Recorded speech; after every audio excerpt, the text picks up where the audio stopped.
దళిత vote bank మొత్తం జగన్ చేతుల్లో ఉంటుంది అంటారనమాట. అంటే ఇప్పుడు ఈ డీలిమిటేషన్ వల్ల దీనికి ఏమన్నా ఈ దళిత ఓట్ బ్యాంక్ దళిత విచ్ఛిన్నమయ్యే ఓట్ అవకాశం బ్యాంకుకి ఏం ఏమైనా సంబంధం ఉంటుందా? ఉంది? ఏం సంబంధం లేదు కదా. అది ఎవరి చేతుల్లో నువ్వు అన్నావు అనుకోండి, దళిత ఓటు బ్యాంక్ జగన్ చేతుల్లో ఉంది అని. సరే, నా అభిప్రాయాలు నాయి, మీ అభిప్రాయాలు మీ.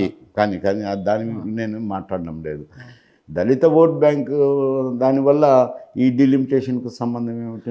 దళిత ఓట్ బ్యాంక్ మొత్తం జగన్ చేతుల్లో ఉంటుంది అంటారనమాట. అంటే ఇప్పుడు ఈ డీలిమిటేషన్ వల్ల దీనికి ఏమన్నా ఈ దళిత ఓట్ బ్యాంక్ దళిత విచ్ఛిన్నమయ్యే ఓటు అవకాశం బ్యాంకుకి ఏం ఏమైనా సంబంధం ఉంటుందా? ఉంది? ఏం సంబంధం లేదు కదా.